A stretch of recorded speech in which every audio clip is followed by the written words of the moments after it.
Welcome to the Real CP Show. I'm your host, CP. And today's topic, Kenyan violent protest against tax hikes, etc. Let me first put something in perspective. For the good numbers of Kenyans out there who are doing their thing and trying to get some type of justice for certain things that they feel are injustice. They have injustice put upon them. However, they do their thing. Now, for the coonish ones and sellout ones that have a hatred for their own kind, or they're out there, you think they're not in Kenya, in some other places, they are. And for the coonish ones and sellouts who ran off and as fast as possible from Kenya and whatever the places they were at and within parts of Africa to flee from over there to America, not because of what the ones this applies to, not the few ones that were able to come over to the States and just trying to do their things and not trying to cause any kind of frictions or anything toward the American blacks, because they understand for without the American blacks, there would be quite a numbers of African personnel that will not be allowed to be coming over to America, right? Credit given to those particular good numbers of Kenyans in America. But that's a small amount. There's quite a number of Kenyans as well as some other personnel. And some numbers of Kenyans know that there are some sellouts and some coonish ones that can't stand American blacks, just as some other numbers of ones within certain parts of Africa who have that same vile hatred toward the American blacks. And even the ones that's in various parts of America, same thing. They can go somewhere.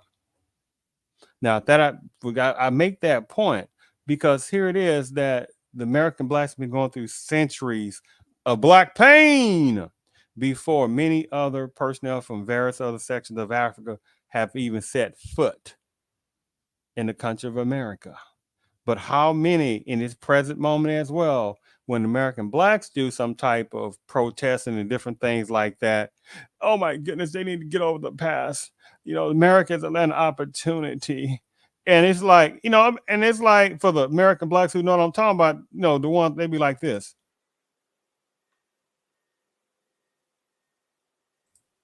Get on with that nonsense.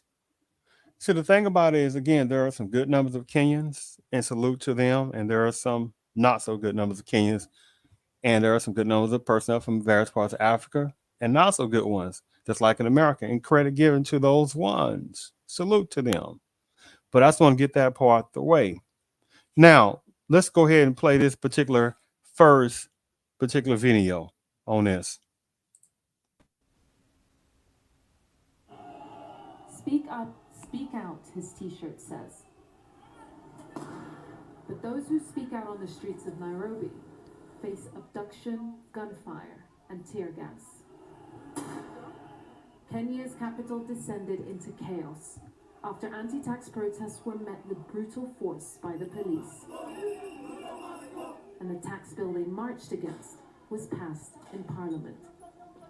This is Parliament now, battered by the protesters who managed to raid it to express their rage and betrayal, while members of Parliament took cover for 2 hours. Some protesters never made it to Parliament. Nairobi's main public hospital says it received 125 casualties. 2 were dead on arrival. Others lay dead in the streets, a dark warning to protesters walking by, and those being treated in makeshift clinics.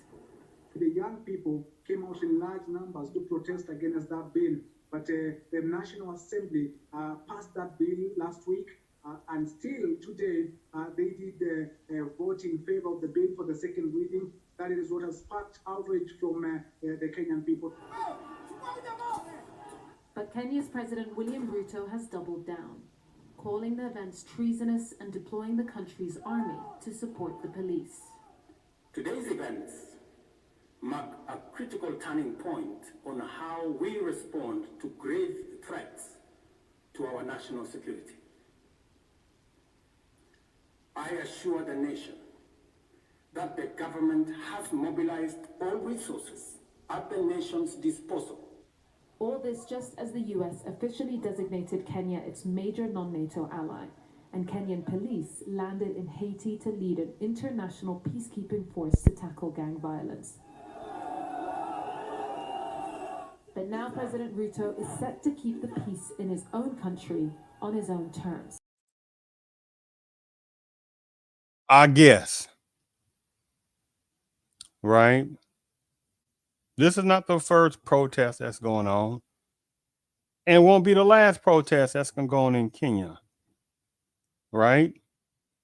I make this point as well in that, especially the last part, the insulting is how, however, some certain part of forces that was relayed in that video that are being sent or will be sent to Haiti to squash down some type of violence. And it's like, really on that? Are you truly, really kidding on that, right?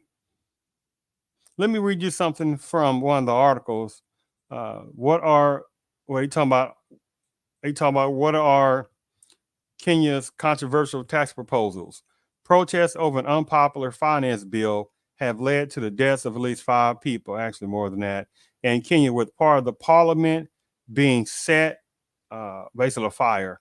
Protests say the bill would impose unaffordable tax rises on ordinary citizens and businesses already weighed down by the high cost of living. Police fired live rounds at protesters on Tuesday, last week, leading to several deaths and hundreds of injuries. The Gov has dropped some of the contentious proposals, but protesters want the entire bill scrapped. Talked about how the bill initially proposed to introduce 16% sales tax on bread and 25% duty on cooking oil. There was also a planned increase in the tax on financial transactions, as well as a new annual tax on vehicle ownership amounted to 2.5% of the value of the vehicle. In response to the public opinion opposition, the Gov said it would drop these measures and some other different things. And what are some of the measures that remain untouched? Tax on specialized hospitals. The finance bill introduces a 60% tax on goods and services for the direct and exclusive use in the construction and equipping of specialized hospitals with a minimum bed capacity of 50. Many Kenyans worry that this could mean higher healthcare costs. I'm gonna stop right there with that one particular, because then there was after that, a few days later, then it talks about how Kenya's president withdraws tax plan after deadly protests, right? But by the way, let me send put this right quick. Shout out to Mr. Brandon Clark, Stocks and Passports. We said shout out to CP. Appreciate that, Mr. Brandon Clark, Stocks and Passports. You know, there are some good brothers, especially some type of American on the nationality of American, but on the category of Black, that do their own thing in different countries and different things, and they're living more of a different, happier life, and whatever they're doing. Salute to those brothers that are doing their thing like that, which is a whole different topic in itself as far as relationships within American Blackism. It's not going good within America. Another whole topic in itself. But shout out to Mr. Brandon Clark, Stocks and Passports. So let me go ahead. Let me read this particular part, where the second part of the Kenya's president withdraws tax plan after daily protest. Kenya's president, William Ruto, says he will withdraw a finance bill containing controversial tax hikes after deadly protests, which saw the parliament set ablaze on Tuesday, which is past week. In an address to the nation, he said it was clear that Kenyans want nothing to do with the bill. I concede, he said, that he would not sign the bill into law. At least 22 people were lives were removed in Tuesday's protest. Today is June the 29th, Saturday. Saturday. At least 22 people were killed in Tuesday's protests, according to the state-funded, and that's not important. Mr. Ruto said he would now enter into dialogue with young people who were at the forefront of the biggest protest to hit the country since he was elected in 2022. Yeah, so 2 years ago, right? So, ooh, wow. So they talk about how on Thursday morning, police were deployed across the Capitol and around State House, with many kings on social media vowed to stage a march into the president's official residence. The bill was passed by Parliament on Tuesday, despite nationwide demonstrations against it. Protesters broke into the Parliament, vandalizing the interior and setting parts of the complex on fire. The ceremonial maze symbolizing the authority of the legislature was stolen. Ruto bows to generational Z pressure. Withdraws finance bill, reads the headlines on Kenya Citizen TV. Right, talks about the proposed legislation was part of the efforts to cut the country's massive debt burden of more than 80 billion, which cost the country more than half of its annual tax revenues. To service. Well, I'm going to put one last video on this situation. No, sorry about that.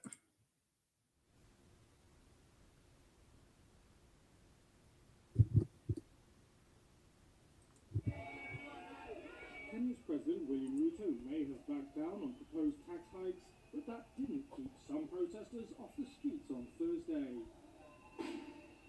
Kenyan police fired tear gas at dozens of protesters and blocked off streets leading to the presidential palace. Not good on that. Continued in several cities.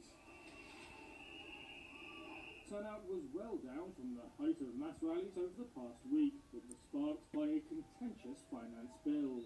But some, like Beryl Nalima in Mombasa, have vowed to keep going.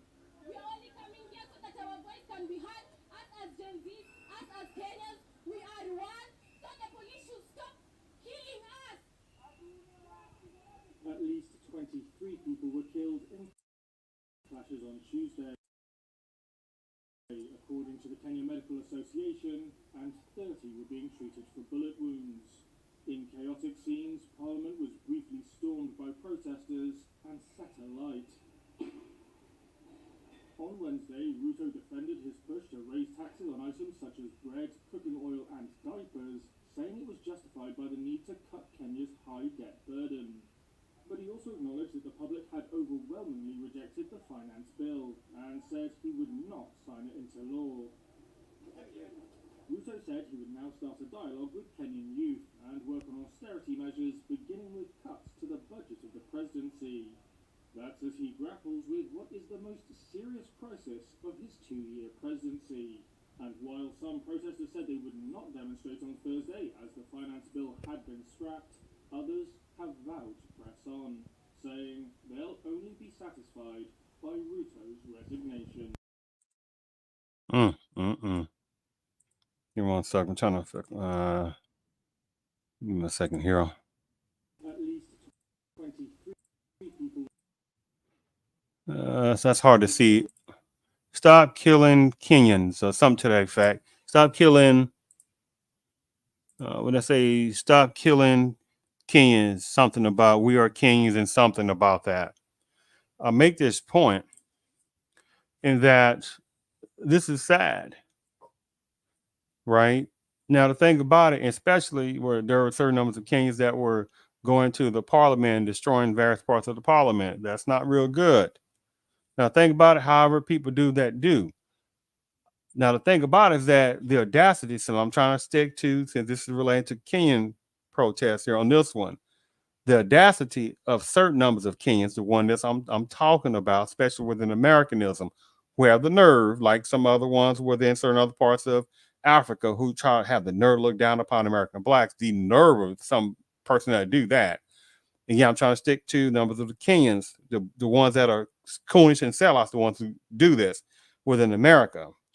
that have the audacity to look down upon Americans, call black folks lazy. Like, you can go to hell with that tactic, right? There was no Jim Crow laws because the person was from Kenya. There was no lynchings more than any other damn people within America because they were Kenyan. Do you understand that? Right? And again, I'm not talking about the good numbers of Kenyans. Credit given to the ones who are doing a thing.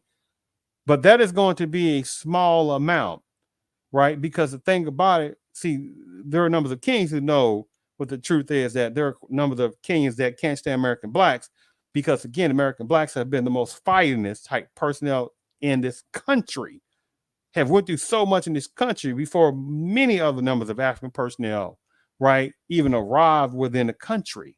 And so the American blacks have became their own powerful historical, achievable, successful type people. Now, supremacists have messed up quite a number in modern day, but that's a different topic. And there are numbers of Kenyans and along with some other different type of African personnel, the ones applies to, that are very jealous of that, right? Even the most minimum wage American blacks will make more money than quite a number of persons within various parts of Africa, right? Because again, if various sections within Kenyanism was all that, then why would you have people trying to leave Kenya? Do you see how that goes, right? Now, again, I'm talking about the Salas and the Kunish ones, right? Who know they are. But I just want to show you just kind of relay this over on a situation, the violent protests.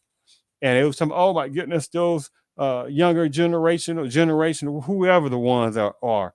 Oh, it's like, do you really damn think true supremacists, true global supremacists give a damn about some youth protesting to a certain point? They'll look, but they say, you know what? We have other type of way beyond plans, right? Way beyond plans. This is why certain other people are going to Africa even more. Third and fourth wave type of, should we say, colonization being activated. Whole different topic in itself, right? Whole different topic in itself. So I thank you for tuning in to the Real CP Show.